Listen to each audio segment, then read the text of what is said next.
সূচনা। আজকের এই পুণ্য মুহূর্তে আমরা অসুরনাশিনী জগদ্ধাত্রী রুদ্র শিব জায়া জগন্মাতা দুর্গা মায়ের 10 মহাবিদ্যা রূপের আরাধনায় নিরত হব। নমঃ ব্রহ্মণে নমঃ, নমঃ ব্রহ্মণে নমঃ, নমঃ ব্রহ্মণে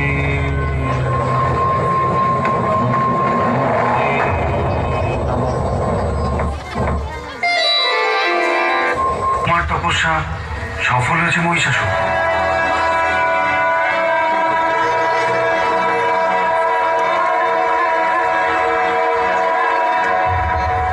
মহিষাসুর, অগ্নিদেব তোমার পিতা রম্ভকে যে বর প্রদান করেছিলেন তার বলে তুমি মানব, দানব এবং দেবতাদের কাছে অপরাজেয়।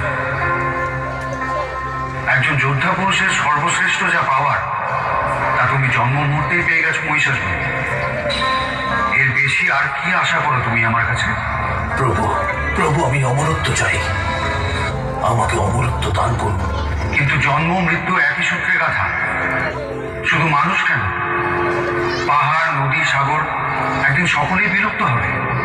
আমি তো সৃষ্টির নিয়মের বিরুদ্ধে যেতে পারি না। তুমি অন্য কোনো বর প্রার্থনা করো। প্রভু, প্রভু, তাহলে আমাকে এই বর প্রদান করুন, কোন পুরুষ যেন আমার মৃত্যুর কারণ না হয়, কোন রমণী যেন আমার মৃত্যুর কারণ হয়। এই বর পেলে তুমি খুশি হবে মহিষাসুর? প্রভু, প্রভু, এই বর তো অমরত্ব প্রাপ্তিরই সমান। কোন পুরুষ যদি আমাকে হত্যা করতে না পারে তাহলে কোন অবলা নারীর সাধ্য আমাকে হত্যা করে? তাই হোক মহিষাসুর।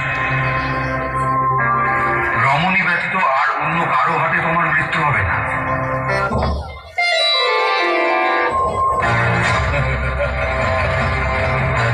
আমি অসুর রাজ মহিষাসুর,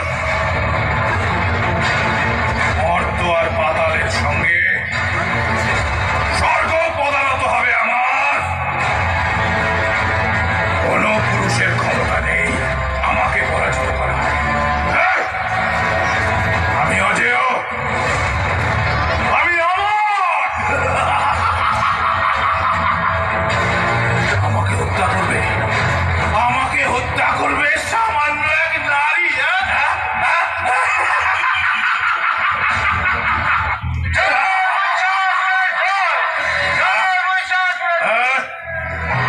মহারাজ, আপনার নিষেধ সত্ত্বেও এরা দেবতাদের পুজো বন্ধ করেনি। সেনাপতি চিক্কুর, তুমি কি আমার আদেশ মর্তবাসীদের ঘরে ঘরে পৌঁছে দাওনি? আপনার আদেশ আমি প্রতিটি বর্তমাসীর কাছে পৌঁছে দিয়েছি মহারাজ। তাহলে আমার আদেশ অমান্য করার সাহস তোমাদের হলো কি করে? হ্যাঁ? মহারাজ আদেশ পালন করতে আমরা বাধ্য নই। তোমাদের সাহস দেখে আমি বিস্মিত। মহিষাসুরের চোখে চোখ রেখে কথা বলার সাহস এইটুকু বলে কারণ নেই, কারণ নেই, এমনকি দেবতাদেরও না।